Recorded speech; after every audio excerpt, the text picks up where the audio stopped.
Oke, sekarang kita jumpa lagi di channel Erkaner dan ini adalah pembelajaran Alkitab kita bagian 3B. Kita mau melanjutkan bukti sejarah kematian Yesus non Alkitab ya teman-teman. Oke, ini adalah bukti keempat, yaitu dari Talmud Babilonia. Talmud itu adalah kumpulan komentar para rabi tentang kitab Taurat ya teman-teman ya. Hanya ada beberapa referensi yang jelas tentang Yesus dalam Talmud Babilonia, kumpulan tulisan-tulisan para rabi Yahudi yang disusun antara sekitar tahun 70 sampai 500 Masehi. Dalam kerangka waktu ini, Talmud merupakan rujukan-rujukan awal kepada Yesus yang secara historis dapat diandalkan. Dalam Talmud, periode kompilasi paling awal itu terjadi antara tahun 70 sampai sekitar 200 Masehi. Jadi referensi paling signifikan kepada Yesus itu ditulis dari periode ini. Otoritas Kristen di Eropa, yaitu gereja-gereja di sana, umumnya tidak tahu mengenai kemungkinan adanya rujukan mengenai Yesus dalam Talmud sampai sekitar tahun 1236, ketika ada seorang yang pindah dari agama Yudaisme kepada Kristen. Namanya Nicholas Donin ya teman-teman. Nicholas Donin itu memaparkan 35 tuduhan resmi terhadap Talmud di hadapan Paus Gregorius IX. Jadi tuduhan ini dia tujukan kepada Rabbi Yehiel dari Paris tahun 1240. Mereka menyebutkan bahwa ada literatur rabbinik Yeshu adalah seorang murid dari Yoshua ben Perakeah. Jadi ini menjadi rancu dengan Yesus yang disebut Yesus dari Nazaret ya teman-teman. Kemudian dalam perselisihan juga antara gereja Kristen dengan agama Yahudi pada waktu itu, tua-tuanya ya teman-teman, di Barcelona, salah satu rabi yang terkenal, ini Rabi Nachmanides ya, Rabi Moshe Nachmanides, itu mengeluarkan juga poin yang sama. Rabi Yakob ben Meir abad 12, Yehiel Helprin abad 17, dan Rabi Yakob Emden abad 18 juga mendukung pandangan ini, bahwa Yesus itu adalah murid daripada Yoshua ben Perakeah. Teman-teman, mungkin banyak dari teman-teman yang nggak tahu ya bahwa gereja mula-mula itu belum disebut Kristen, tetapi merupakan salah satu sekte dari agama Yahudi. Ya, banyak orang Kristen dan Muslim itu yang tidak tahu bahwa kekristenan itu awalnya berasal dari para rasul yang merupakan sekte agama Yahudi. Disebut dengan sekte jalan Tuhan atau the way ya, atau jalan lurus. Dan mereka itu masih beribadah di sinagog-sinagog, teman-teman. Jadi belum berpisah dari keyahudiannya. Referensinya di mana? Kita bisa baca di Kisah Rasul 9 ayat 1 sampai 2. Sementara itu berkobar-kobar hati Saulus untuk mengancam dan membunuh murid-murid Tuhan. Ia menghadap imam besar dan meminta surat kuasa daripadanya untuk dibawa kepada majelis-majelis Yahudi di Damsyik, supaya jika ia menemukan laki-laki atau perempuan yang mengikuti sekte jalan Tuhan, ia menangkap mereka dan membawa mereka ke Yerusalem. Nah, dalam perjalanan ke Damsyik inilah Saulus bertemu dengan Tuhan Yesus ya, kemudian dia bertobat dan menjadi Rasul Paulus ya, yang menulis sebagian besar Alkitab Perjanjian Baru. Kemudian di Kisah Rasul 19 ayat 9, tetapi ada beberapa orang yang tegar hatinya. Mereka tidak mau diyakinkan, malahan mengumpat jalan Tuhan di depan orang banyak. Karena itu Paulus meninggalkan mereka dan memisahkan murid-muridnya dari mereka. Kemudian setiap hari dia berbicara di ruang kuliah Tiranus. Jadi mereka selalu membicarakan firman Tuhan. Ya, karena Paulus ini ahli Taurat, dia tahu banget perjanjian lama ya.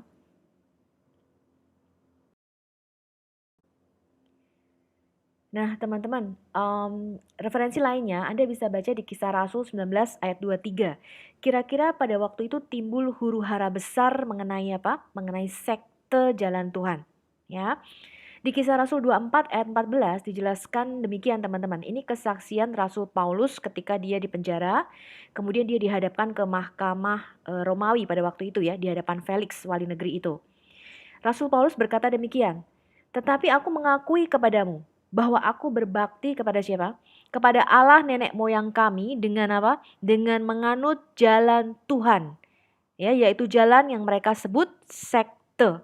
Ya, aku percaya kepada segala sesuatu yang ada tertulis dalam kitab Taurat dan dalam kitab nabi-nabi. Kemudian di Kisah Rasul 24 ayat 22, Felix menjawab nih ya, tetapi Felix yang tahu benar-benar akan jalan Tuhan menangguhkan perkara Paulus tadi ya. Katanya, setibanya kepala pasukan Lisias di sini aku akan mengambil keputusan dalam perkaramu. Nah, jadi mula-mula ini disebut sekte jalan Tuhan atau the way ya. atau jalan lurus, teman-teman. Nama ini diambil dari mana sih? Mungkin diambil dari perkataan Yesus ya, yang Yesus berkata, "Akulah jalan, al-tarik, kebenaran, al-haq, dan hidup." Atau al-haya. Tidak seorang pun dapat datang kepada Bapa jika tidak melalui aku. Lalu kenapa orang Kristen disebut juga orang Nasrani, teman-teman? Tadi sudah kita lihat ya, bahwa mula-mula mereka disebut adalah sekte jalan Tuhan atau sekte the way, jalan lurus ya. Referensinya ada di Kisah Rasul 24 ayat 5. Kita baca ya teman-teman ya. Ini adalah tuduhan orang-orang Yahudi terhadap Paulus. Mereka mengatakan demikian. Telah nyata kepada kami bahwa orang ini adalah penyakit sampar. Seorang yang menimbulkan kekacauan di antara semua orang Yahudi di seluruh dunia yang beradab. Dan bahwa dia, Paulus, itu adalah seorang tokoh dari sekte orang Nasrani. Ya. Nah, satu-satunya ayat atau salah satu ayat ya teman-teman yang menubuatkan bahwa Yesus disebut orang Nazaret itu ada di Matius 2 ayat 23. Dikatakan demikian nih. Setibanya di sana ia pun tinggal di sebuah kota yang bernama Nazaret. Hal itu terjadi supaya genaplah firman yang disampaikan oleh nabi-nabi bahwa Yesus akan disebut orang Nazaret. Nah, ketika Matius menulis Injil ini, teman-teman, kita tidak menemukan di Perjanjian Lama nubuatan secara spesifik bahwa Mesias akan disebut orang Nazaret. Jadi ini kemungkinan adalah play words ya teman-teman. Kita mengidentifikasikan kata Nazoraios atau Nazaren dalam bahasa Yunani ini dengan istilah Nezer, yaitu yang ada di kitab Yesaya 11 ayat 1. Jadi Yesus itu akan disebut cabang atau Nezer yang kudus dari tunggul Isai. Jadi dia akan disebut cabang daripada Isai atau anak Isai, ya, keturunan daripada Isai. Isai itu adalah bapaknya Raja Daud ya teman-teman ya. Nah, kata Nazaret itu dibentuk dari akar kata Nasar. Jadi hubungan ini adalah nubuatan mesianik di dalam Yesaya 11 tadi. Kemudian diterapkan kepada Yesus ya di Injil Matius. Jadi Yesus itu disebut cabang kudus. Nah, inilah penjelasan kita mengenai asal kata Nazaren. Nah, kapan orang Kristen itu pertama kali disebut Kristen gitu ya teman-teman. Jadi gereja mula-mula itu disebut Kristen tuh kapan gitu ya. Pertama kali para pengikut Yesus disebut Kristen itu di Antioquia. Ya, Kisah Rasul 11 ayat 26. Mereka, Paulus dan Barnabas, tinggal bersama-sama dengan jemaat itu 1 tahun lamanya sambil mengajar banyak orang. Nah, di Antioquia lah murid-murid itu untuk pertama kalinya disebut Kristen. Yang artinya Kristus kecil atau Christ-like ya teman-teman. Jadi orang-orang yang pengen menjadi serupa seperti Kristus. Nah, simbol kekristenan itu bukan salib seperti yang kita kenal sekarang, tapi adalah ikan. Ya, simbol kekristenan itu berupa ikan, disebut iktus. Iktus ini juga merupakan akronim atau singkatan dari Yesus Kristus, Theoius, Soter, ya, atau diterjemahkan sebagai Yesus Kristus, Anak Allah, Juru Selamat kita. Ya, simbol ini juga mengingatkan bahwa Yesus itu menjadikan kita penjala manusia, teman-teman.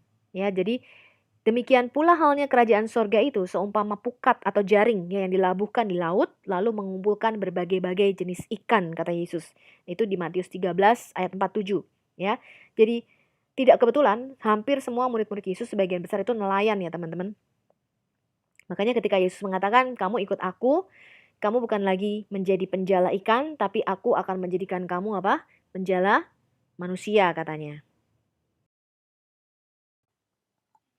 Nah, tadi kita melihat teman-teman bahwa orang-orang Yahudi Mesianik yang percaya Yesus itu mereka masih tetap beribadah di sinagog-sinagog dan mengikuti adat istiadat Yahudi.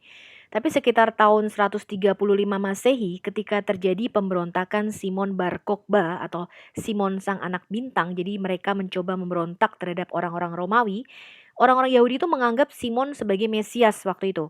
Nah, hal ini menimbulkan pertentangan karena orang-orang Yahudi Mesianik yang sudah percaya Yesus itu tentu saja tidak mau mengakui hal ini. Kemudian mereka diusir dari bait suci, dan sejak itu terjadi batas antara orang Yahudi dengan kekristenan ya teman-teman. Orang-orang non-Yahudi yang percaya Yesus dan menerima Roh Kudus kemudian dibaptis, mereka juga dipaksa hidup untuk menuruti adat istiadat Yahudi. Nah, di mana hal ini Rasul Paulus menentang dalam semua surat-suratnya. Contohnya di Kisah Rasul 21 ayat 27 sampai 28. Ketika masa 7 hari itu sudah hampir berakhir, orang-orang Yahudi yang datang dari Asia melihat Paulus di dalam bait Allah. Mereka menghasut rakyat dan menangkap Paulus sambil berteriak, "Hai orang-orang Israel, tolong! Inilah orang yang di mana-mana mengajar semua orang untuk menentang bangsa kita. dan menentang hukum Taurat dan tempat ini katanya. Dan sekarang ia membawa pula orang-orang Yunani ke dalam bait Allah dan menajiskan tempat suci ini. Nah, sebab mereka telah melihat Trofimus dari Efesus sebelumnya bersama-sama dengan Paulus ada di dalam kota itu ya. Dan mereka menyangka Paulus telah membawa Trofimus ke dalam bait suci. Jadi mereka menyatakan ini bangsa non-Yahudi gitu ya, bangsa Goyim ya. Mereka masih kafir, tidak boleh menginjak bait suci. Nah, tentu saja hal ini ditentang oleh Paulus ya.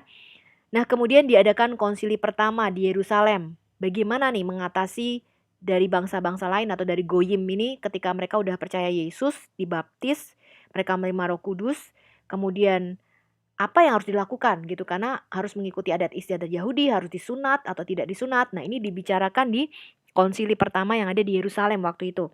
Paulus dan Barnabas yang merupakan rasul untuk bangsa-bangsa non-Yahudi dipanggil oleh para penatua gereja pada waktu itu, yaitu Rasul Petrus, Yohanes, dan Yakobus. Nah, kemudian akhirnya setelah berunding, mereka sepakat teman-teman. Rasul Yakobus berkata, sebab itu aku berpendapat bahwa kita tidak boleh menimbulkan kesulitan bagi mereka dari bangsa-bangsa lain yang berbalik kepada Allah. Nah, tetapi kita harus menulis surat kepada mereka. Supaya apa? Supaya mereka menjauhkan diri dari makanan yang telah dicemarkan berhala-berhala, dari percabulan, dari daging binatang yang mati dicekik, dan dari darah. Jadi tidak boleh makan atau minum darah waktu itu. Nah, bagaimana sih pandangan rabi-rabi Yahudi ya terhadap Yesus di dalam Talmud atau di dalam komentar mereka? Ada beberapa bagian Talmud yang menyebutkan tentang Yesus. Dalam pandangan mereka, Yesus bukan tokoh agama yang penting, Kristen itu sekte yang tidak penting gitu ya. Jadi Yesus cuma disebutkan singkat saja. Bagian-bagian dalam Talmud Babilonia yang menyebutkan tentang kerabat Yesus ya. Yahudi itu membuat kisah sendiri teman-teman. Membuat cerita fiksi sendiri tentang kelahiran Yesus. Sangat berbeda dengan Injil kanonik. Jadi versi Yahudi ini mengambil dari pemikiran seorang filsuf Yunani yang bernama Celsus. Jadi Celsus ini adalah seorang Yunani yang menentang kekristenan. Ya, dia mengkritik semua doktrin kekristenan. Nah, orang Yahudi tentu saja nggak suka sama Yesus, mengambil pemikiran ini, teman-teman. Mereka melewati beberapa versi Sefer Toledot Yeshua. Sefer itu artinya gulungan kitab, Toledot itu silsilah ya. Jadi gulungan kitab silsilah Yesus ya. Disusun pada abad pertengahan. Mereka mengatakan demikian teman-teman, Yesus itu anak haram, tidak dilahirkan dari ibu yang masih perawan, tapi dari hubungan yang tidak senonoh antara Maryam dengan seorang prajurit bernama Yosef Pandera katanya. Nah, kemudian Peter Schaeffer dalam bukunya menjelaskan mengapa nama Stada dikaitkan dengan Miriam, ibu Yesus. Stada yang rabi-rabi Yahudi tulis itu adalah julukan yang berasal dari bahasa Aram. Bahasa Ibrani-nya adalah satah atau sete. Artinya menyimpang dari jalan yang benar atau menyesatkan atau menjadi tidak setia. Nah, dengan kata lain, ibunya Miriam itu dicurigai disebut Stada karena dia seorang sotah, seorang wanita yang dicurigai berzinah, ya, atau lebih tepatnya dikutuk karena perzinahan. Kemudian mereka mengarang cerita sendiri teman-teman, mengatakan Yosef Pandira ini seorang prajurit tinggal di dekat rumahnya ibunya Yesus, Miriam. Kemudian dia tertarik nih dengan kecantikan Miriam ya, kemudian menghamili Miriam dan punya anak yang disebut anak haram, kemudian dibaptis dengan nama Yesus katanya. Nah, tradisi ini tampaknya mendahului Toledot atau silsilah Yeshu dan Talmud ya teman-teman. Karena ini dilaporkan juga dalam karya Celsus ya. Jadi Celsus itu juga menulis yang sama, dia ngarang gitu ya teman-teman. Celsus menulis demikian, ibu Yesus itu digambarkan diusir dari rumah oleh tukang kayu dengan siapa dia berkomitmen, tunangannya Yusuf gitu ya. Karena dia dikutuk karena perzinahan teman-teman. Dan kemudian dia memiliki seorang anak dengan seorang prajurit yang bernama Pantera ya. Nah, Celsus menulis untuk menyerang iman Kristen ini dalam kitabnya atau bukunya yang bernama Logos Aletes atau The True Word. Nah, kemudian Bapak Gereja kita Origen itu membuat apologetika atau pembelaan iman ya atas tuduhan-tuduhan Celsus ini. Kemudian Bapak Gereja kita Origen itu membuat buku yang berjudul Contra Celsum ya. Jadi menentang apa yang Celsus adakan ya, apa yang Celsus tulis di dalam bukunya Logos Aletes. Nah, penghinaan rabi untuk Yesus itu begitu banyak terjadi pada tahun-tahun awal kekristenan. Sehingga dalam traktat Sabat 104b dari Talmud Babilonia, mereka itu menjadi terlibat keraguan-raguan dan kebingungan. Mereka mengatakan, siapa sih Yesus ini? Apakah dia putra Stada dan bukan putra Pandera? Kemudian Rabi Hisdah mengatakan demikian, teman-teman. Suaminya adalah Stada dan kekasih Pandera. Tapi bukankah Papos ben Yehuda dan ibunya Stada yang menjadi suami? Ibunya adalah Miriam, wanita yang membiarkan rambutnya panjang. Ya, jadi mereka tuh bingung. Ya. Kemudian dikatakan Miriam itu dikeluarkan dari rumah karena tidak setia kepada suaminya. Nah, para rabi itu membuat tuduhan serius sebab kelahiran Yesus itu tanpa ayah biologis. Para rabi juga mempertanyakan dari mana sih kuasa mujizat Yesus itu berasal. Tidak dapat dipungkiri bahwa kuasa mujizat Yesus itu sangat terkenal, teman-teman. Sampai seluruh Yerusalem dan seluruh tanah Kanaan ya. Nah, banyak dari mereka itu mendengar tentang kuasa Yesus. Apa itu? Menculikkan mata, membuat orang kusta sembuh, yang lumpuh berjalan, sakit pendarahan sembuh 12 tahun gitu ya. Kemudian Yesus membangkitkan orang mati, ada 3 orang mati yang dibangkitkan Yesus. Yesus mengubah air menjadi anggur, meredakan angin ribut, jadi dia berkuasa atas alam. Dia menggandakan 5 roti dan 2 ikan dan sebagainya, teman-teman. Dia juga mengusir setan-setan ya, teman-teman ya. Dan roh-roh jahat itu tunduk pada Yesus. Yesus juga mengampuni orang berdosa. Jadi mereka mempertanyakan dari mana dia mendapat kuasa seperti itu. Ya, rabi-rabi Yahudi menulis, teman-teman. Nah, di kitab Injil sendiri kita melihat bahwa orang-orang Farisi itu menuduh Yesus, teman-teman. Mereka berkata demikian, dengan kuasa penghulu setan ia mengusir setan. Yaitu ada di Matius 9 ayat 34.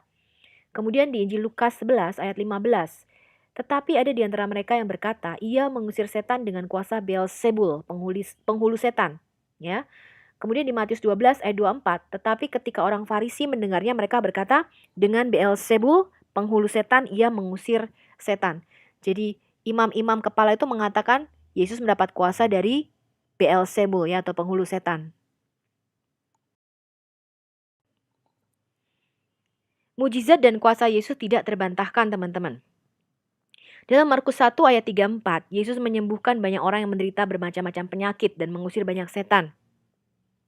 Ia tidak memperbolehkan setan-setan itu berbicara sebab mereka mengenal siapa Yesus. Ya, dalam Matius 8 ayat 16 dikatakan, menjelang malam dibawalah kepada Yesus banyak orang yang kerasukan setan. Dan dengan sepatah kata, Yesus mengusir roh-roh itu dan menyembuhkan orang-orang yang menderita sakit. Kesaksian Rasul Petrus di Kisah Rasul 2, hai orang-orang Israel, dengarlah perkataan ini. Yang aku maksudkan ialah siapa? Yesus dari Nazaret, seorang yang ditentukan Allah dan yang dinyatakan kepadamu dengan kekuatan-kekuatan dan mujizat-mujizat dan tanda-tanda yang dilakukan oleh Allah dengan perantaraan Dia di tengah-tengah kamu seperti yang kamu ketahui. Jadi Rasul Petrus waktu itu berdiri dan bersaksi di depan ribuan orang. Yesus ini loh yang melakukan tanda-tanda dan mujizat. Dia melakukannya tuh tidak sembunyi-sembunyi, teman-teman. Dia melakukannya di tengah-tengah kamu. Nah, kalau pada waktu itu Rasul Petrus berbohong, ya, tentu saja orang banyak akan nimpukin dia dong, ya kan? Tapi yang terjadi sebaliknya, orang banyak itu tertempelak hatinya, ya, kemudian mereka bertobat, ya, pada waktu itu 3.000 orang bertobat ketika mendengar Rasul Petrus berkhotbah. Setan dan roh-roh jahat itu tahu, teman-teman, siapa Yesus. Di Matius 8 ayat 28 sampai 29 dikatakan demikian.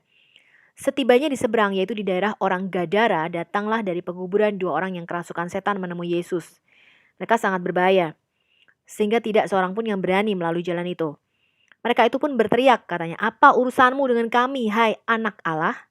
Adakah engkau kemari untuk menyiksa kami sebelum waktunya? Kemudian Lukas 4 ayat 33 sampai 34, di dalam rumah ibadat itu, ada seorang yang kerasukan setan, dan ia berteriak dengan suara keras. Hai engkau Yesus orang Nazaret, apa urusanmu dengan kami? Engkau datang hendak membinasakan kami? Aku tahu siapa engkau, yang kudus dari Allah. Kemudian di Lukas 8 ayat 27, setelah Yesus naik ke darat, datanglah seorang laki-laki dari kota itu menemui dia. Orang itu dirasuki oleh setan-setan, dan sudah lama ia tidak berpakaian dan tidak tinggal dalam rumah, tapi dalam pekuburan. Ketika ia melihat Yesus, ia berteriak lalu tersungkur di hadapan Yesus dan berkata dengan suara keras, apa urusanmu dengan aku, hai Yesus, anak Allah yang maha tinggi? Aku mohon kepadamu supaya engkau jangan menyiksa aku. Ini ada satu peristiwa teman-teman di mana setelah Yesus berpuasa 40 hari 40 malam ya setelah dia dibaptis, kemudian Yesus dibawa oleh Roh Kudus ke padang gurun untuk dicobai oleh iblis. Maka akhirnya laparlah Yesus setelah dia berpuasa 40 hari 40 malam. Lalu datanglah siapa si pencoba itu dan berkata kepadanya. Jadi iblis tahu Yesus anak Allah ya teman-teman. Dia mengatakan jika engkau anak Allah. Ya, bukan hanya nabi, bukan hanya utusan, tapi siapa? Anak Allah. Perintahkanlah supaya batu-batu ini menjadi roti.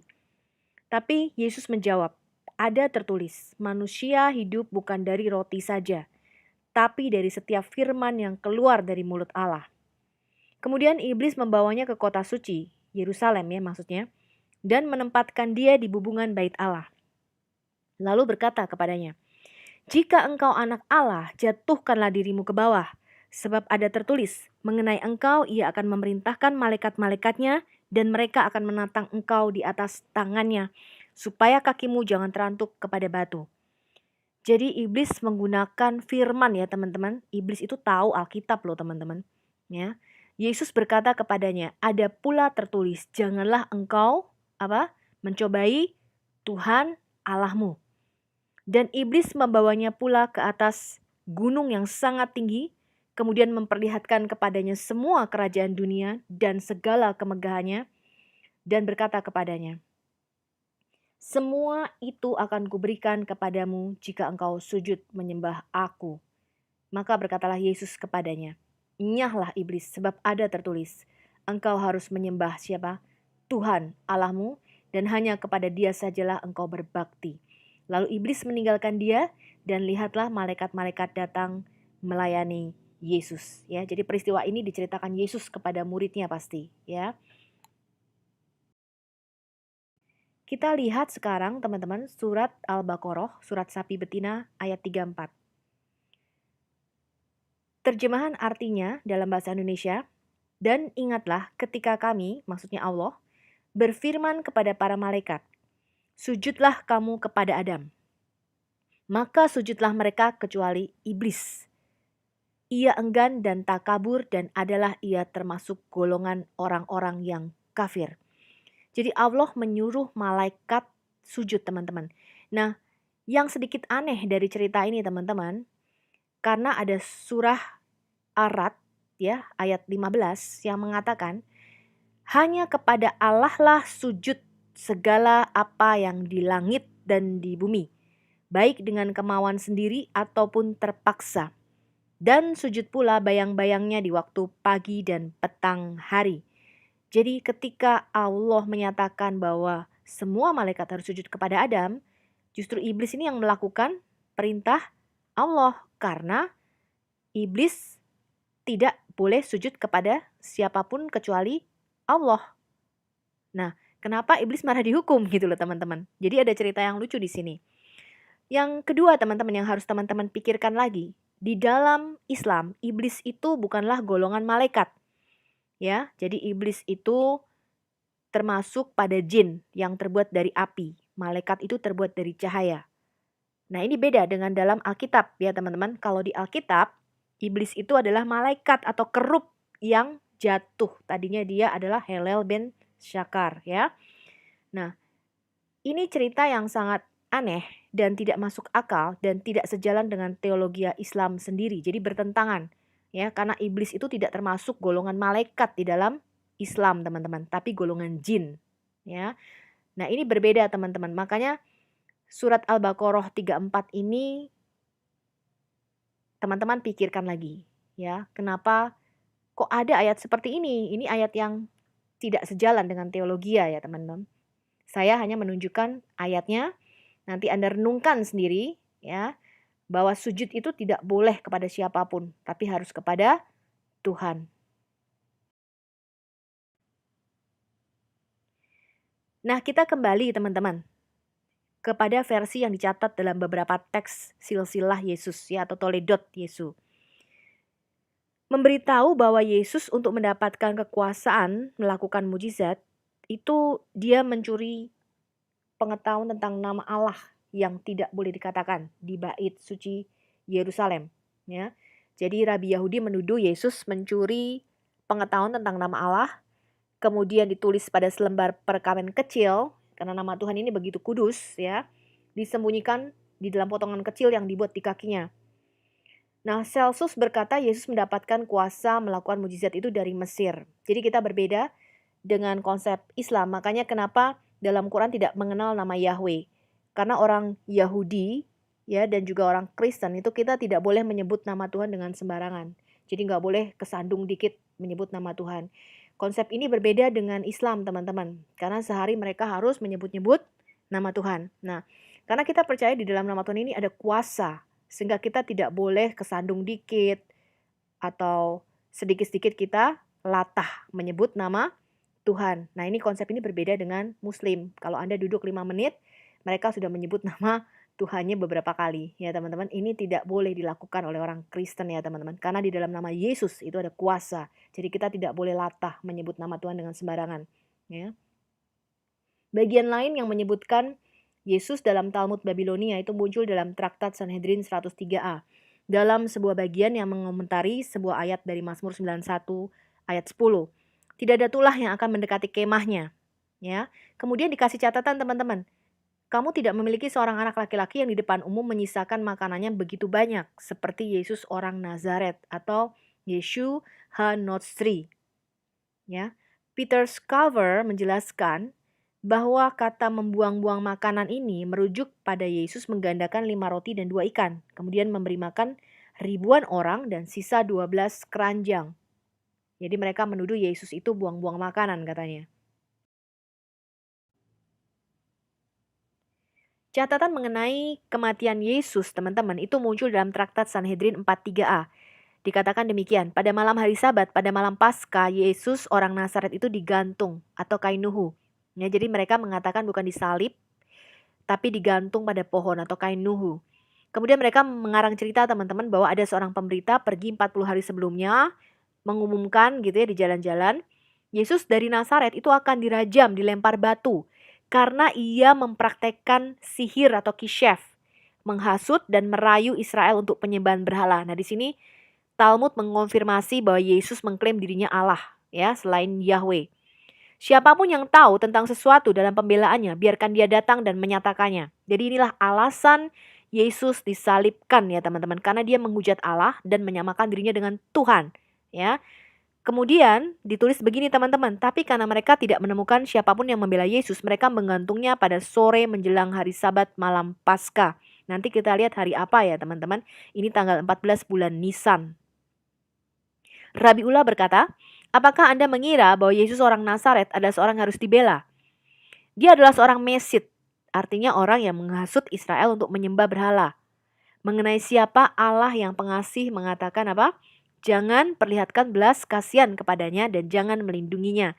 Ini ada di kitab Taurat Ulangan 13 ayat 6 sampai 9. Kemudian ditulis begini teman-teman, mengenai Yesus orang Nazaret itu ia berbeda karena ia dekat dengan pemerintah. Nah, sekali lagi penyebutan Yesus ini terjadi di tengah-tengah diskusi tentang prosedur mengeksekusi orang yang dihukum, bagaimana ritual eksekusi itu harus dilakukan. Peter Scaver menjelaskan bahwa kata mengenai Yesus orang Nazaret itu berbeda karena ia dekat dengan pemerintah. Itu berarti bahwa orang-orang Yahudi itu mengambil tindakan pencegahan yang paling hati-hati. Karena Yesus mempunyai teman di pucuk pemerintahan, ya, mempunyai koneksi di tingkat tinggi. Mungkin ini merujuk pada istri Pontius Pilatus ya, karena istri Pontius Pilatus itu takut akan Tuhan ya. Hal ini dicatat dalam Talmud, memperjelas reaksi para rabi terhadap klaim orang Kristen bahwa apa? Yesus dituduh oleh saksi palsu dan tidak punya waktu untuk membela diri. Jadi mereka membuat saksi-saksi palsu ya terhadap Yesus pada waktu Yesus diajukan di pengadilan. Jadi dikaranglah karakter pemberita yang mengumumkan eksekusi 40 hari sebelumnya. Nah, dalam Talmud Babilonia, dalam Traktat Sanhedrin 43ab, itu hanya menyebutkan 5 murid Yesus, teman-teman. Bagian itu mengatakan demikian, para rabi kami mengajarkan Yesus orang Nazaret itu hanya memiliki 5 murid. Mereka adalah Matai, Magai, Netzer, Buni, dan Todah. Perhatikan, kecuali untuk nama Matai, yaitu Matiyahu atau Matius, yang lain itu tidak memiliki kemiripan sama sekali ya teman-teman, dengan nama rasul-rasul yang disebutkan dalam Injil. Nah, dalam perikop yang aneh, Yesus itu disebutkan dalam Talmud Babilonia, dalam traktat Gitin 56b dan 57a, sebagai salah satu dari 3 penjahat terbesar dalam sejarah Yahudi. Bersama dengan Jenderal Titus itu yang merusak Bait Allah tahun 70 Masehi, yang kemarin kita singgung sedikit, dia bersama dengan Flavius Josephus ya. Flavius Josephus akhirnya menjadi adopsi ya, saudara angkat daripada Titus ya, sehingga memakai namanya ya, Titus Flavius Josephus.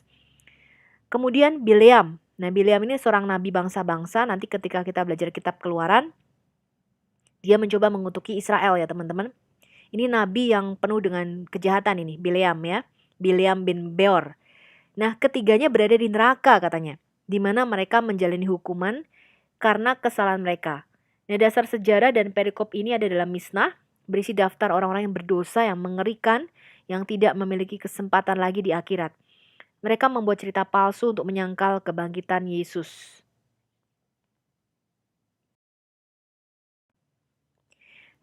Nah, kemudian teman-teman, para rabi Yahudi ini mencoba menghapus referensi mengenai Yesus pada Talmud ya.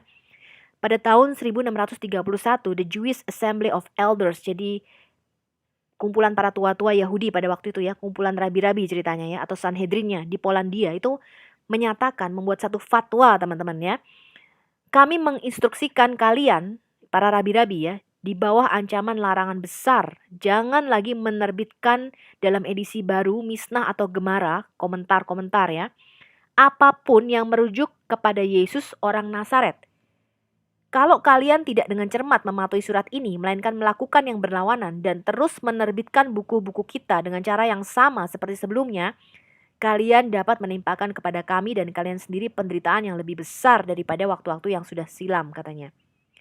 Nah, mula-mula bagian yang dihapus dalam cetakan Talmud itu ditandai dengan lingkaran kecil atau spasi kosong. Tapi kemudian ini pun dilarang oleh sensor. Nah, akibat dari sensor yang berlipat 2 ini, maka volume-volume literatur rabbinik biasa itu hanya memuat sisa-sisa yang tidak jelas dari informasi yang seharusnya yang berkaitan dengan Yesus. Nah, untungnya Dr. Robert Murray menulis demikian, teman-teman. Untunglah ya, salinan-salinan teks sebelum tahun 1631 yang tidak disensor itu masih tersimpan sampai sekarang di Oxford University dan beberapa perpustakaan Eropa lainnya. Jadi pernyataan-pernyataan mengenai Yesus tidak pernah benar-benar hilang ya. Naskah-naskah itu diterbitkan terpisah dalam sejumlah edisi, kemudian dipelajari oleh para pakar Yahudi secara pribadi. Nah, sekarang ini tidak ada orang yang dapat membantah fakta-fakta itu lagi. Meskipun Talmud Babilonia edisi Contino termasuk teks yang sudah disensor, tapi para penyuntingnya biasanya menyisipkan bacaan aslinya pada catatan kaki. Kami telah mengembalikan pernyataan-pernyataan mengenai Yesus ke tempat asalnya pada teks yang bersangkutan dan menandainya dengan tanda kurung. Ini adalah rangkuman teman-teman dari apa yang kita pelajari, yaitu mengenai komentar-komentar Rabi Yahudi dalam Talmud tentang fakta Yesus sejarah, ya, the historical Jesus. Yang pertama, mereka mengkonfirmasi bahwa Yesus dilahirkan dalam situasi yang tidak lazim, ya, tidak punya ayah biologis. Jadi mereka mengarang cerita bahwa Yesus itu anak haram dengan Yosef ben Pandera, ya, atau Yosef Pandera. Jadi Yesus itu anaknya Pandera, ya. Dan Maria itu ada seorang wanita pezina. Jadi Yesus itu anak haram, ya. Kemudian Maria ibu Yesus adalah putri Eli. Jadi mereka mengakui ini, dan ini berbeda dengan Quran, teman-teman. Quran itu Maria anaknya Imron, yaitu beda sejarah 1500 tahun ya, teman-teman. Ya, itu beda Maria ya. Itu adalah Maryam saudara perempuan Harun, bukan Maryam ibu Yesus ya. Salah sejarah itu Quran. Kemudian Yesus disalibkan, ya, kainuhu, digantung. Digantungnya kapan? Pada hari menjelang Paskah 14 bulan Nisan ya, teman-teman. Kemudian Yesus membuat dirinya sendiri hidup dengan nama Yahweh. Yesus adalah anak seorang perempuan. Karena dia nggak mempunyai siapa? Ayah ya. Bandingkan dengan Galatia 4 ayat 4 dan Kejadian 3 ayat 15 ya. Bahkan di dalam Quran sendiri Yesus disebut Isa putra Maryam karena bapaknya nggak ada ya. Kemudian Yesus mengklaim sebagai Yahweh dan sang anak Allah dan sang anak manusia. Nanti kita belajar siapa sih sang anak Allah dan siapa sih sang anak manusia itu. Yesus naik ke surga dan mengklaim akan datang kembali. Ini dibenarkan oleh Talmud. Yesus dekat dengan orang-orang kerajaan dan jabatan raja. Yesus mempunyai sedikitnya 5 murid. Ini agak berbeda ya teman-teman ya. Kemudian Yesus melakukan mujizat, yaitu dengan mempraktekkan ilmu sihir katanya. Kemudian nama Yesus itu mempunyai kekuatan untuk menyembuhkan. Dan ajaran Yesus itu mengesankan bagi seorang rabi. Tadi kita sudah singgung sedikit, jadi para rabi, imam-imam ahli Taurat pada zaman Yesus, itu mereka mencoba membungkam, ya teman-teman, bahwa Yesus itu sudah bangkit dari antara orang mati. Kita lihat di Matius 27 ayat 62, keesokan harinya yaitu sesudah hari persiapan, ya tadi kita sudah baca, datanglah imam-imam kepala dan orang-orang Farisi bersama-sama menghadap Pilatus. Mereka berkata, Tuhan kami ingat bahwa Yesus si penyesat itu sewaktu hidupnya berkata, sesudah 3 hari, aku akan bangkit. Karena itu perintahkanlah untuk menjaga kubur itu sampai hari yang ketiga. Jikalau tidak, murid-muridnya mungkin akan datang untuk mencuri dia, mencuri mayatnya. Lalu mengatakan kepada rakyat, ia sudah bangkit dari antara orang mati. Sehingga penyesatan yang terakhir akan lebih buruk akibatnya daripada yang pertama. Kata Pilatus kepada mereka, ini penjaga-penjaga bagimu, pergi dan jagalah kubur itu sebaik-baiknya. Maka pergilah mereka dan dengan bantuan penjaga-penjaga itu mereka memeteraikan kubur itu dan menjaganya. Dikasih satu peleton pasukan sama Pontius Pilatus ya teman-teman. Kita baca lanjutannya ya, Matius 28 ayat 1 sampai 4. Setelah hari Sabat lewat, ini adalah hari pertama berarti hari Minggu. Menjelang menyingsingnya fajar pada hari Ahad, Minggu itu hari pertama, pergilah Maria Magdalena dan Maria yang lainnya menengok kubur itu.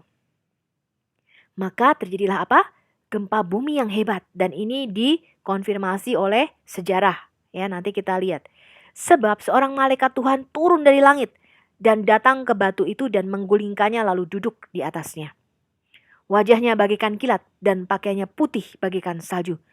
Kemudian penjaga-penjaga tadi, yang satu peleton yang disuruh oleh Pontius Pilatus, itu gentar ketakutan dan menjadi seperti orang mati. Nah, ketika mereka di tengah jalan, datanglah beberapa orang dari penjaga itu ke kota, kemudian memberitahukan segala yang terjadi kepada imam-imam kepala. Dan sesudah berunding dengan para tua-tua, mereka mengambil keputusan untuk menyuap para serdadu-serdadu itu, teman-teman. Dan berkata, kamu harus ngomong ya, bahwa murid-muridnya datang malam-malam, kemudian mencuri mayatnya ketika kamu sedang tidur. Dan apabila hal ini kedengaran oleh wali negeri, oleh Pontius Pilatus, kami akan berbicara dengan dia, sehingga kamu tidak beroleh kesulitan apa-apa. Mereka menerima uang itu dan berbuat seperti yang dipesankan kepada mereka. Dan cerita ini teman-teman tersiar di antara orang yang Yahudi sampai sekarang. Kita lihat salah satu kesaksian dari Rambam. Rambam ini singkatan dari Rabi Moshe Maimonides ya. Jadi ada 2 rabi besar ya setelah Musa ya, Nabi Musa yang kita kenal di Keluaran ya, jadi mengeluarkan bangsa Israel dari Mesir. Ada 2 lagi rabi besar, namanya Moshe Maimonides dan satu lagi nanti kita belajar Rabi Moshe Nachmanides ya. Rabi Moshe Maimonides itu hidup tahun 1138 sampai 1204 Masehi. Dia dikenal sebagai Moshe ben Maimon atau Abu Imran Musa bin Maimun bin Abdullah al-Qurtubi al-Israeli, yang artinya dalam bahasa Yunani dan Ibrani maupun Arab, Musa anak Maimun. Rambam itu hidup dalam zaman keemasan Islam. Dia menjadi nagid atau kepala kaum Yahudi di Mesir. Dia memilih hidup di pengasingan di Cordoba, Spanyol, daripada dia harus pindah ke dalam agama Islam. Dia merupakan rabi yang berpengaruh pemikirannya, ya. Dan sampai sekarang ini masih dipakai ya teman-teman. Rambam menulis beberapa komentar di Misnah dan Gemara. Nah, ini adalah naskah tulisan Rambam teman-teman. Dalam surat kepada orang Yahudi di Yemen tahun 1172, Rambam menulis demikian teman-teman. Juga Yesus, orang Nazaret yang membayangkan bahwa dia adalah Mesias, dibunuh oleh pengadilan dan sudah dinubuatkan oleh Daniel. Jadi orang Yahudi memastikan Yesus mati, teman-teman. Ya, tidak menyangkal. Tapi dia mengatakan demikian. Kitab Daniel tuh sudah menubuatkan juga orang-orang yang lalim dari bangsamu akan membesarkan diri sehingga penglihatan itu menjadi kenyataan, tapi mereka akan tergelincir. Jadi Rambam berkata bahwa Yesus itu orang-orang lalim, ya. Karena apakah ada batu sandungan yang lebih besar daripada orang ini? Demikian semua nabi berbicara berkata mengenai Mesias untuk menebus Israel dan menyelamatkan mereka dan mengumpulkan orang-orang yang terbuang dan menguatkan hukum-hukum mereka.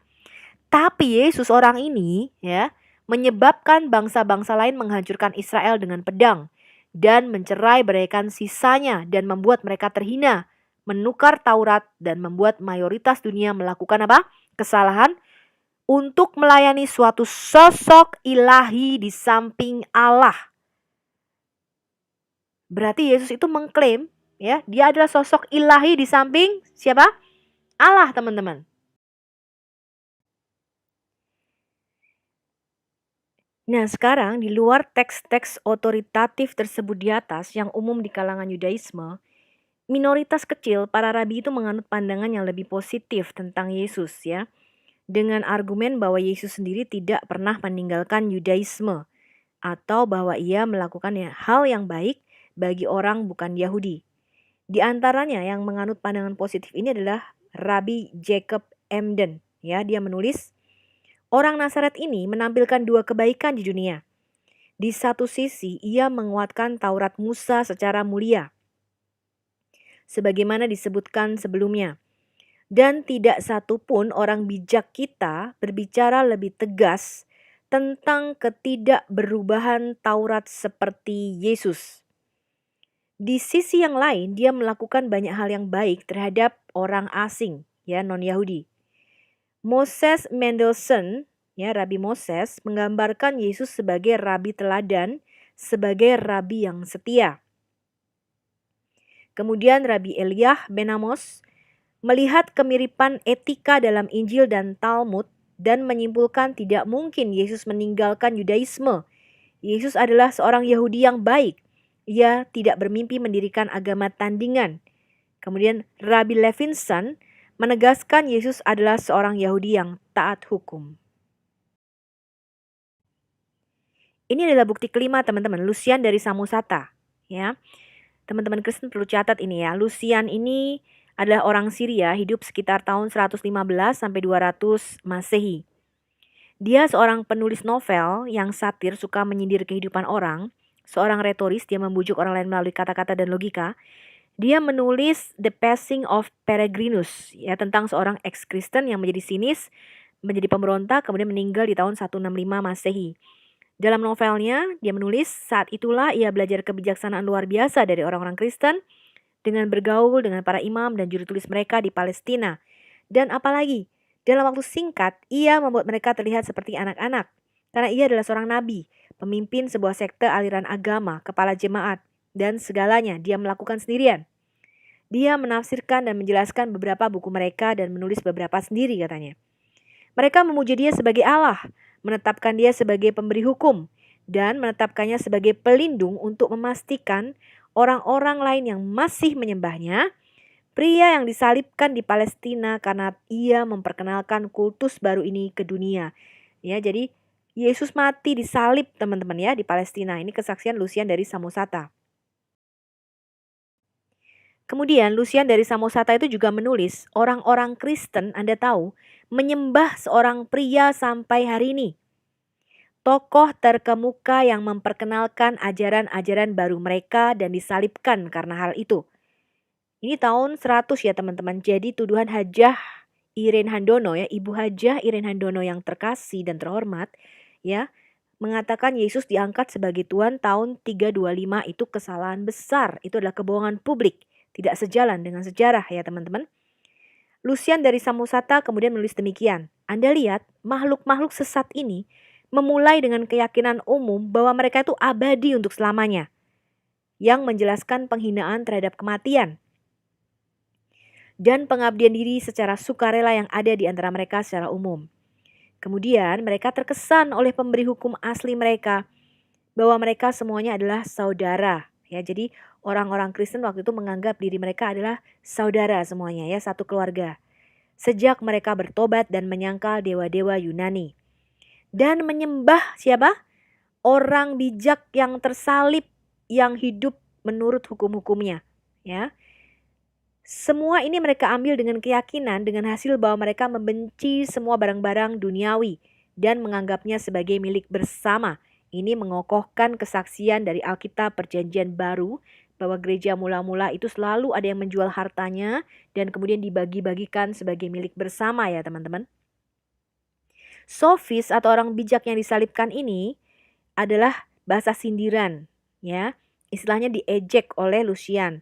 Digunakan untuk menipu atau untuk guru yang hanya mengajarkan uang. Ya, jadi Lucian ini membenci orang Kristen, teman-teman, karena menyembah seseorang yang dianggap penjahat yang layak dihukum mati, dan terutama dia membenci orang yang disalibkan. Bukti keenam adalah dari Suetonius, ya, Suetonius atau yang disebut dengan Gaius Suetonius Trangulus ya teman-teman, ini hidup 69 Masehi sampai 122 Masehi.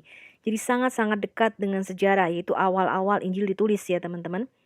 Dia adalah seorang sejarawan Romawi dari dinasti Kekaisaran dan seorang pejabat pengadilan pada masa pemerintahan Kaisar Hadrian tahun 117 Masehi sampai 138 Masehi.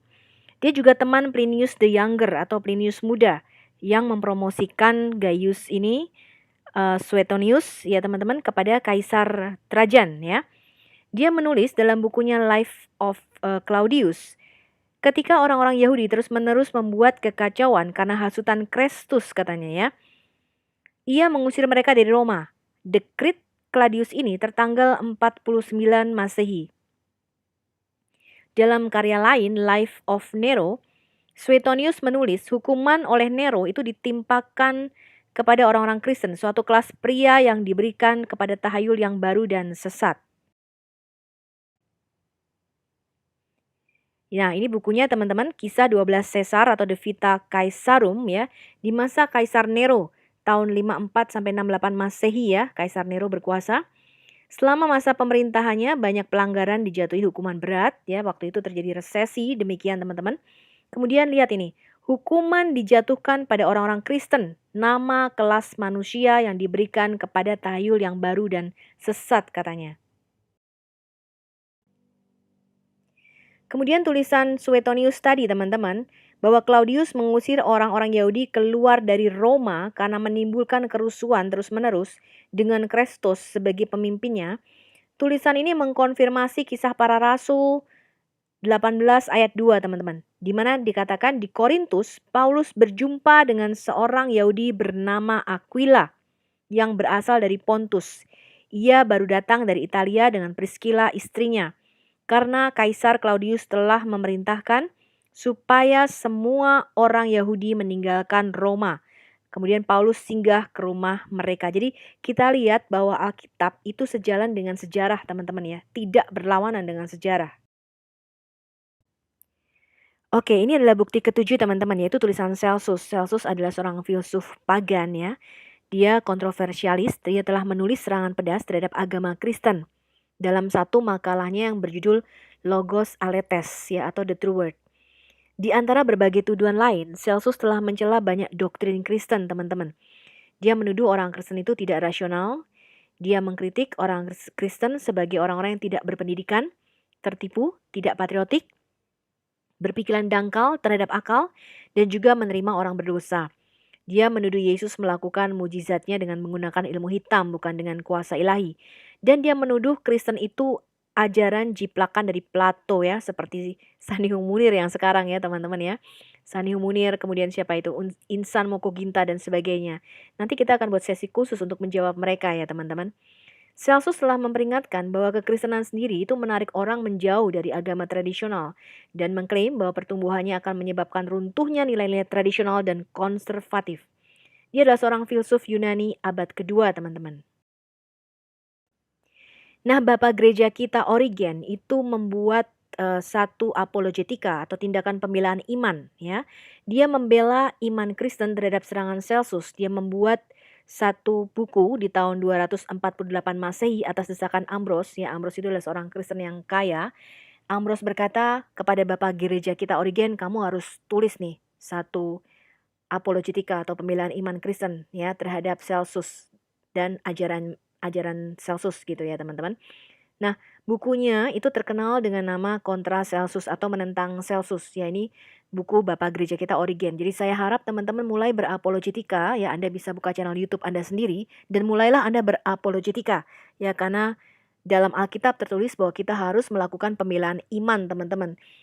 Kita jangan melakukan seperti yang Muslim lakukan, teman-teman. Mereka melakukan pembunuhan, penyerangan pribadi, memenjarakan orang-orang yang kontra atau mengkritik Islam. Kemudian mereka juga melakukan pembakaran ya teman-teman terhadap buku-buku yang kontra ya. Kita jangan melakukan itu teman-teman. Bahkan Injil Barnabas saja yang sampai sekarang masih ada ya teman-teman, yang merupakan buku yang sangat kontra dengan kekristenan. Tapi kita harus elegan, jadi kita harus memberikan jawaban yang indah katanya gitu ya teman-teman. Kita harus memberikan jawaban yang indah kepada saudara muslim kita teman-teman. Karena mereka tuh gampang marah ya teman-teman, gampang tersulut orangnya. Jadi kita harus memberikan jawaban yang indah kepada mereka. Kita harus membuat apologetika teman-teman. Tulisan Celsus itu berkata demikian, Yesus datang dari sebuah desa di Yudea dan merupakan putra seorang Yahudi yang miskin yang mencari nafkah dengan pekerjaan tangannya sendiri. Ibunya telah ditolak oleh suaminya yang bekerja sebagai tukang kayu karena dihukum karena perzinahan dengan seorang tentara bernama Pantera. Ya, jadi cerita-cerita ini sudah beredar teman-teman ya. Karena itu ia diusir oleh suaminya, kemudian berkeliaran dalam kehinaan. Dia melahirkan Yesus, seorang anak haram. Yesus karena miskin dibuang ke Mesir katanya. Sementara di sana ia belajar ilmu magis ya, ilmu magic dari Mesir. Kemudian dia kembali ke rumah dengan penuh kegembiraan karena dia sekarang memiliki kekuatan-kekuatan magic katanya. Dan dengan kekuatan ini dia membuat dirinya sebagai dewa, teman-teman ya. Ini adalah tulisan Celsus. Tulisan Celsus ini mengkonfirmasi kepada kita beberapa hal, teman-teman. Yang pertama, ada kuasa di dalam nama Yesus yang Celsus katakan menggunakan sihir dari Mesir, ya. Kemudian, kelahiran Yesus itu tanpa ayah biologis yang membuat Celsus mengarang cerita tentang tadi ya, tentara Romawi, ayah Yesus dengan Maria selingkuh ya, namanya Pantera tadi. Kemudian Yesus mengklaim dirinya sebagai anak Allah. Dan murid-murid awal Yesus menganggap Yesus itu sebagai dewa, sebagai Tuhan ya, yang percaya kematian dan kebangkitannya kembali. Tulisan Celsus banyak mengutip ayat-ayat Alkitab Perjanjian Baru. Bayangin ya. Tapi untuk apa? Untuk mengkritiknya. Nah, jadi kalau ada teman-teman muslim mengatakan ayat-ayat Perjanjian Baru, kitab kita sudah dipalsukan, musuh orang Kristen saja mengutip ayat-ayat tersebut. Jadi kita punya kutipan-kutipannya teman-teman. Ayat mana yang dia kutip ya. Tapi dia mengutip itu untuk apa? Untuk mengkritik ayat-ayat tersebut teman-teman. Nah, ini menguatkan, mengkonfirmasi Alkitab Perjanjian Baru kita teman-teman ya. Ini adalah bukti ke-8. Teman-teman harus ingat, ini adalah Julius Africanus. Dia adalah seorang Kristen. Sextus Iulius Africanus itu hidup sekitar 160 sampai 240 Masehi. Jadi masih sangat-sangat dekat dengan sejarah ya teman-teman. Adalah seorang pengelana dan sejarawan Kristen Romawi yang hidup pada akhir abad kedua dan awal abad ketiga. Dia memberi pengaruh penting pada semua penulis sejarah Kristen dan bapak-bapak gereja. Bukunya itu namanya Chronographiae. Dalam 5 volume dia menulis sejarah penciptaan sampai pada tahun 221 Masehi, yaitu sepanjang 5723 tahun ini menurut dia ya. Ini ada perbedaan sedikit teman-teman dengan Codex Leningrad yang akan kita pakai ya, perbedaan sejarah penciptaan ini. Dia mengutip tulisan Talus. Talus adalah seorang sejarawan Mediterania, menulis sekitar abad pertama. Tulisannya tuh tidak ada teman-teman, manuskripnya sudah nggak ada. Tapi Julius Africanus itu mengutip tulisan Talus pada tahun 221 Masehi tentang kegelapan pada hari penyaliban Yesus. Julius Africanus menulis demikian teman-teman. Dia mengutip tulisan Talus, di seluruh dunia ada kegelapan yang paling menakutkan dan bebatuan digerakkan oleh gempa bumi. Jadi ada kegelapan dan gempa bumi. Ini juga dicatat dalam sejarah bangsa-bangsa lain ya. Nanti kita lihat dalam sejarah Cina teman-teman. Dan banyak tempat di Yudea dan daerah-daerah lain diselimuti kegelapan. Talus menulis kegelapan ini dalam buku ketiga sejarahnya. Dia menyebutkan kegelapan seperti ini tampaknya tidak ada alasan. Ini seperti gerhana matahari katanya. Karena Paskah itu selalu jatuh pada bulan purnama dan tidak mungkin ada kegelapan di hari Paskah. Kemudian Africanus mengutip juga tulisan Phlegon dari Thales, yaitu seorang penulis Yunani dari Karia, mengenai kegelapan dunia. Ya, Phlegon menulis tahun 137 Masehi. Phlegon menulis bahwa dalam Olimpiade ke-202 itu sekitar tahun 30 Masehi, itu yang kita percaya ya teman-teman, yang kita pegang. Ada gerhana matahari terbesar dan siang menjadi malam di antara jam ke-6 hari itu, yaitu jam 12 siang, sehingga bintang-bintang bahkan muncul di langit katanya. Ada gempa besar di Bitinia dan banyak hal yang terbalik di Nikea. Teks tersebut sebelumnya menyebutkan dalam dokumen yang sama tentang pemerintahan Kaisar Tiberius tahun ke-16 ya, sebagai Olimpiade ke-202 yang membuatnya menjadi tahun 30 Masehi. Ini yang saya pegang ya teman-teman. Karena itu sesuai dengan nubuatan Nabi Yunus nanti ya, Yesus itu harus mati 30 tahun, kemudian 40 tahun kemudian Yerusalem akan dihancurkan atau dihakimi tepat di tahun 70 ya teman-teman. Bait suci Yerusalem itu dihancurkan dan ini menggenapi persis sama dengan nubuatan Nabi Yunus. Perikop ini menunjukkan bahwa Injil Kristus itu telah mencapai Mediterania pada tahun 50 Masehi. Ini adalah kesaksian ke-9 dari Marabar Serapeon. Ya, Marabar Serapeon itu seorang filsuf Syria. Dia menulis surat teman-teman kepada anaknya. Surat itu merujuk pada perlakuan tidak adil terhadap 3 orang yang bijak menurut dia. Dia mencatat 1 tentang pembunuhan Sokrates, yang kedua pembakaran Pitagoras, dan yang ketiga eksekusi raja bijak dari orang-orang Yahudi. Dia mengatakan teman-teman bahwa dalam ketiga kasus, kesalahan tersebut menghasilkan hukuman bagi bangsanya ya di masa depan. Mereka harus bertanggung jawab kepada Allah ketika orang-orang bijak itu ditindas. Dan tidak hanya kebijaksanaan mereka yang menang pada akhirnya, tapi akhirnya Allah menghukum penindas mereka. Ya, itu kata Marabar Serapeon. Marabar Serapeon menulis demikian teman-teman. Apa sih keuntungan yang diperoleh orang Yahudi dari mengeksekusi raja mereka yang bijaksana? Baru setelah itu kerajaan mereka dihapuskan. Allah membalas secara adil kepada ketiga orang ini. Orang Athena meninggal karena kelaparan, orang Samian diliputi oleh laut, orang Yahudi yang dihancurkan dan diusir dari tanah mereka, hidup dalam penyebaran terpisah seluruhnya. Tetapi Sokrates tidak mati untuk selamanya, dia tinggal di dalam patung Hera. Raja bijak juga tidak mati, dia hidup dalam pengajaran yang telah dia berikan. Ya, demikian tulisannya. Jadi dia memastikan Yesus itu mati ya teman-teman. Ini adalah bukti yang ke-10 teman-teman, yaitu Injil Gnostik ya. Injil Gnostik ini ditulis sekitar tahun 135 sampai 160, ditemukan di Nag Hammadi. Buku ini mungkin ditulis oleh seorang guru Gnostik Valentinus ya, yang menulis sekitar tahun-tahun ini. Injil kebenaran ini membahas masalah Yesus dalam sejarah di beberapa bagian singkatnya. Dalam tulisannya ia tidak ragu untuk menegaskan bahwa anak Allah itu datang dalam daging. Penulis menegaskan bahwa firman datang ke tengah-tengah. Kemudian tulisannya hilang ya teman-teman. Itu menjadi tubuh katanya. Kemudian dia juga menyatakan karena ketika mereka telah melihatnya dan mendengarnya, dia memberikan mereka untuk merabanya dan untuk menciumnya dan untuk menyentuh anak yang terkasih. Ketika dia muncul, ia sedang mengajar mereka tentang Bapa karena ia datang dalam rupa daging. Jadi ini sesuai dengan Alkitab Perjanjian Baru ya teman-teman, dan kesaksian Rasul Yohanes bahwa siapa yang dia beritakan, dia mengatakan firman hidup yang telah kami raba, kami lihat, ya, yang kami dengar, itulah yang kami tuliskan kepadamu. Ya, jadi ini sesuai dengan kesaksian daripada Alkitab Perjanjian Baru.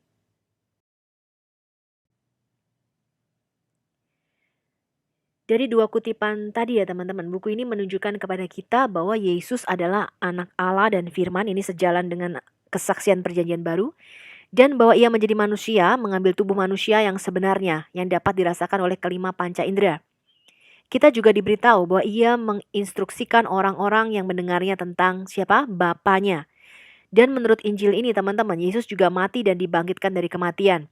Yesus bersabar dalam menerima penderitaan karena dia tahu bahwa kematiannya adalah kehidupan bagi banyak orang. Ya. Kemudian ini juga mengkonfirmasi teman-teman bahwa Yesus dipakukan di pohon. Yesus memproklamasikan keputusan Bapa di kayu salib. Dia menarik dirinya hingga mati melalui kehidupan.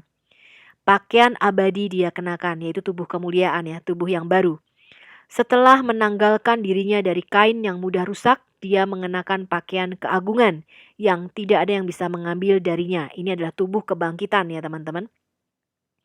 Di sini dan kemudian penulis menyatakan bahwa Yesus dianiaya dan menderita, bahwa dia dipakul pada sebatang pohon. Ini mengacu pada penyalipan. Kita juga diberitahu tentang kepercayaan bahwa kematian Yesuslah yang membawa keselamatan sebagai pemberi cahaya kepada mereka yang menerimanya. Juga ditegaskan bahwa Yesus dibangkitkan dalam tubuh kekal yang tidak seorang pun dapat melukai atau mengambil daripadanya. Bukti ke-11 ini adalah The Treaty of Resurrection atau Risalah Kebangkitan. Risalah tentang kebangkitan. Buku ini ditujukan kepada seorang individu bernama Reginos ya. Penulisnya kita nggak kenal. Mungkin beberapa pendapat ini juga Valentinus yang menulisnya ya teman-teman. Sekalipun ini bukan tulisan Kristen tapi merujuk pada kepercayaan Yesus dalam sejarah. Nah inilah tulisannya teman-teman. Tuhan ada dalam daging dan mengungkapkan dirinya sebagai anak Allah. Sekarang anak Allah, Reginos, adalah anak manusia. Ia mempunyai dua hakikat tersebut, memiliki kemanusiaan dan keilahian. Sehingga di satu sisi ia dapat mengalahkan kematian melalui dirinya sebagai anak Allah, dan yang lain melalui anak manusia restorasi pleroma. Jadi keilahian Allah itu sepenuhnya diam di dalam tubuh manusia Yesus. Hal ini mungkin terjadi karena ia berasal dari atas, dari benih kebenaran. Sebelum struktur dunia ada. Jadi sebelum dunia ada, maksudnya dari kekal gitu ya teman-teman. Dalam perikop ini kita menemukan banyak istilah-istilah ya atau terminologi gnostik ya. Di samping mengajarkan bahwa satu, Yesus menjadi manusia sebagai sang anak manusia. Dan yang kedua, keilahiannya yang sejati sebagai sang anak Allah yang mengalahkan maut. Jadi Yesus datang ke dunia ini dalam daging manusia, mati dan bangkit kembali. Karena kita telah mengenal sang anak manusia, kami percaya bahwa ia bangkit dari antara orang mati. Inilah dia yang kita katakan apa? Yesus adalah penghancur maut.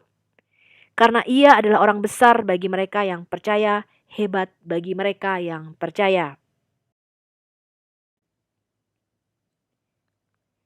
Dari surat ini kita diberitahu teman-teman, Yesus mati. Ya, bangkit kembali. Dengan demikian menghancurkan kematian bagi mereka yang percaya kepadanya. Kita juga diberitahu tentang kebangkitan Yesus dalam pasal-pasal lainnya. Juru selamat menelan kematian, ditulis begitu ya teman-teman. Kemudian dia mengubah dirinya menjadi terang yang tidak bisa mati dan mengangkat dirinya sendiri.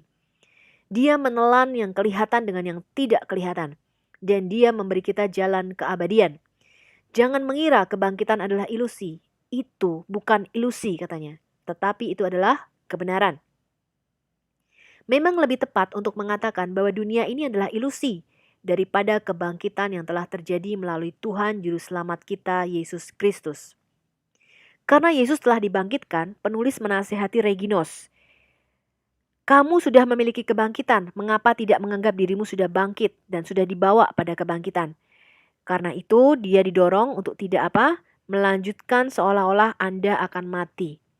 Nah dengan demikian kebangkitan Yesus memberikan pengharapan dalam membuat orang percaya menyadari bahwa ia telah memiliki kehidupan kekal saat ini, ya, dan tidak boleh hidup dalam ketakutan akan kematian. Pengajaran ini sangat-sangat mirip dengan apa yang ada di Perjanjian Baru ya teman-teman, yaitu di Kolose 3 ayat 1 sampai 4 dan Ibrani 2 ayat 14-15 ya, dan memberikan makna tambahan pada laporan Lucian dari Samosata tadi bahwa orang-orang Kristen yang percaya mereka itu kekal, jadi mereka tidak takut menghadapi kematian. Ini adalah bukti ke-12 yang disebut The Act of Pontius Pilate atau Risalah Pontius Pilatus. Isi dokumen yang konon hilang ini dilaporkan oleh Justin Martir ya teman-teman sekitar tahun 150 Masehi dan Tertullian tahun 200 Masehi. Keduanya sepakat bahwa ada dokumen resmi di Roma. Dari dua jenis arsip yang disimpan di Roma, yang pertama adalah akte senat, terdiri atas risalah rapat senator. Ini tidak mengandung diskusi tentang Kristus atau kekristenan sejauh yang kita ketahui. Yang kedua adalah prinsipis komentari, terdiri dari korespondensi yang dikirim kepada kaisar dari berbagai bagian kekaisaran. Setiap laporan dari Pilatus ke Kaisar Tiberius itu akan masuk dalam kelompok kedua ini. Justin Martyr itu melaporkan sekitar 150 Masehi bahwa perincian penyalipan Yesus itu dapat divalidasi dari laporan Pilatus. Kemudian dalam karya yang sama, Justin mendaftarkan beberapa mujizat penyembuhan dan menegaskan bahwa dia melakukan hal-hal itu. Anda dapat membacanya pada risalah Pontius Pilate katanya. Justin Martyr menceritakan beberapa fakta, percaya bahwa semuanya itu tercantum dalam laporan Pilatus. Nah, perhatikan ya, tampaknya adalah penyalipan Yesus dengan perincian seperti berikut. Tangan dan kakinya dipaku di kayu salib, tentara mengundi untuk barang-barang milik Yesus, tetapi juga ditegaskan bahwa beberapa mujizat Yesus juga termasuk di dalam laporan Pilatus. Kemudian Bapak Gereja Tertullian juga melaporkan bahwa Kaisar Tiberius bertindak atas laporan itu. Tiberius sesuai dengan laporan itu yang pada zamannya nama Kristen menyebar ya di berbagai belahan dunia. Setelah dirinya menerima intelijen dari Palestina tentang peristiwa-peristiwa yang telah dengan jelas menunjukkan kebenaran tentang keilahian Kristus, membawa masalah itu ke hadapan Senat dengan keputusannya sendiri untuk mendukung Kristus. Senat karena tidak memberikan persetujuannya menolak laporannya. Caesar berpegang pada pendapatnya. Dia mengancam kemurkaan terhadap semua penuduh orang Kristen. Tulisan Tertullian ini mengklaim bahwa Tiberius sebenarnya membawa perincian kehidupan Kristus di hadapan Senat Romawi, tampaknya untuk memberikan suara persetujuan. Senat kemudian dilaporkan menolak suara persetujuan Kaisar Tiberius, yang menimbulkan peringatan dari Kaisar untuk tidak melakukan tindakan terhadap orang-orang Kristen. Ini adalah bukti ke-13 dan bukti terakhir, yaitu berupa tulisan Phlegon. Phlegon ini adalah referensi terakhir yang akan kita bahas. Dia digambarkan sebagai seorang yang dibebaskan dari Kaisar Hadrian yang lahir tahun 80 Masehi. Jadi sangat-sangat dekat dengan sejarah ya. Tulisan Phlegon dikutip oleh Bapak Gereja kita Origen. Origen mencatat yang berikut ini teman-teman. Sekarang Phlegon dalam buku ke-13 atau ke-14, saya pikir dari kitab Tawariknya atau sejarahnya tidak hanya menganggap Yesus bisa mengetahui masa depan dan apa yang akan terjadi, dan semua terjadi sesuai dengan prediksinya.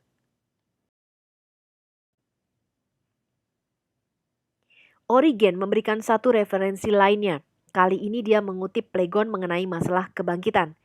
Yesus sementara itu tidak ada yang membantu dirinya pada saat penyalipan.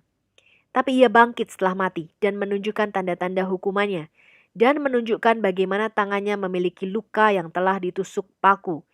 Jadi Phlegon menyebutkan bahwa Yesus membuat prediksi tentang peristiwa masa depan yang sudah digenapi. Origen juga menulis dan berkenaan dengan gerhana pada masa Kaisar Tiberius itu terjadi pada masa pemerintahannya. Yesus tampaknya telah disalibkan dan gempa bumi besar yang kemudian terjadi. Phlegon juga saya pikir telah menulis dalam buku Tawariknya yang ke-13 atau ke-14. Julius Africanus setuju pada referensi terakhir untuk Phlegon. Menambahkan sedikit informasi lebih lanjut, Phlegon mencatat bahwa pada masa Tiberius Caesar pada bulan purnama ada gerhana matahari penuh dari jam ke-6 sampai jam ke-9.